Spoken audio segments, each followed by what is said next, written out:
It is 26th of March. The war has entered a rather peculiar phase over the past few months. On one hand, the Russians continue to shell Ukrainian cities and towns relentlessly without a moment of respite.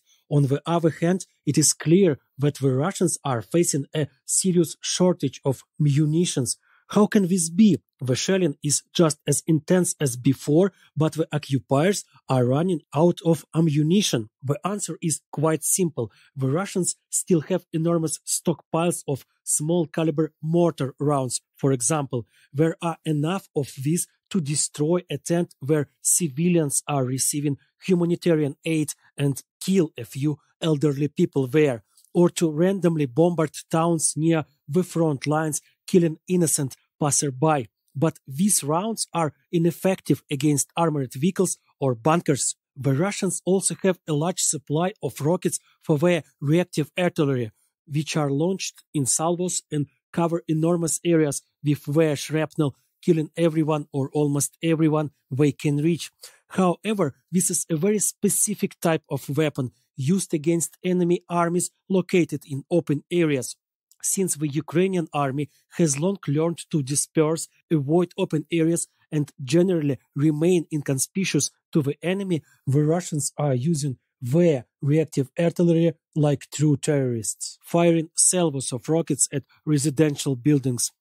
The Russians seemingly still have entire depots of large caliber shells for their artillery, which is the most critical resource of the current war. However, the problem is that many of these shells are 40, 50, and even more years old. They were stored haphazardly, rusted, rotted, and the explosives inside them became unusable. As a result, on paper, the Russians have seemingly endless thousands of large caliber shells, but in reality, most of these shells are either unsuitable for accurate firing, they literally fly wherever they please, or unsuitable for firing at all. It is evident that the Russians were not prepared for such a prolonged and resource-intensive war. They did not bother to check their own warehouses, did not increase their ammunition reserves, did not ramp up their production. They thought that Ukraine would fall into their hands without much resistance, but that did not happen.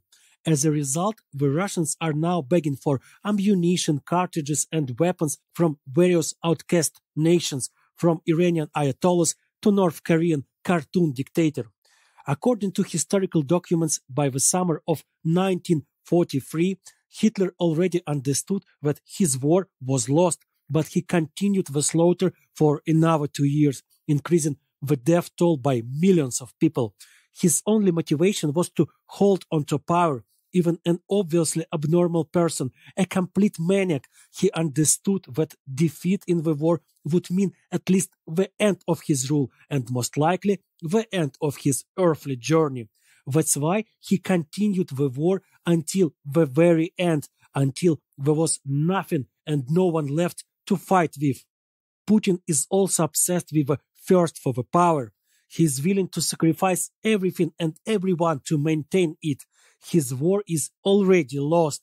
How can an old fool who grovels before Kim Jong-un in the hope that he will provide him with a couple of wagons of shells be a winner?